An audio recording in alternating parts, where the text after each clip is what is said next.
Khulna medical college হাসপাতাল সহ নগরীর প্রাইভেট ক্লিনিকের ইন্টার্নরা 5 দফা দাবিতে কর্মবিরতি পালন করেছেন। সকালে তারা খুলনা মেডিকেল কলেজ হাসপাতালের সামনে ও নগরীর শিববাড়ি মোড়ে আলাদা মানববন্ধন ও সমাবেশ করেন। ইন্টার্নদের সাথে কর্মবিরতিতে যোগ দেন খুলনা মেডিকেল কলেজ হাসপাতালের চিকিৎসক ও শিক্ষার্থীরা। এ সময় তারা জানান, স্বাস্থ্য খাতের উন্নয়নে 5 দফা দাবি পেশ করা হয়েছে, আর এসব দাবি না মানা পর্যন্ত আন্দোলন চলবে। 5 দফা দাবির মধ্যে অন্যতম দাবি হলো এমবিবিএস ও বিডিএস ব্যতীত কেউ ডাক্তার লিখতে পারবে না।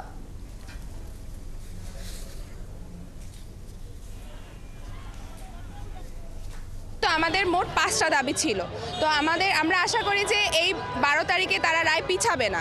তারা প্রত্যেকবারই রায় পিছায় দিচ্ছে বা রায় স্থগিত করে দিচ্ছে। দেখভালের দায়িত্ব আসলে আমাদের সবার। আমরা ইনিশিয়েটিভ নিয়েছি যে আমরা এটাকে যে ভুয়া ডাক্তার যেটা আমরা বলতেছি, যে দেখা যায় যে সঠিক চিকিৎসা দিতে পারছে না, তাদের বিরুদ্ধে আমরা দাঁড়িয়েছি তাদের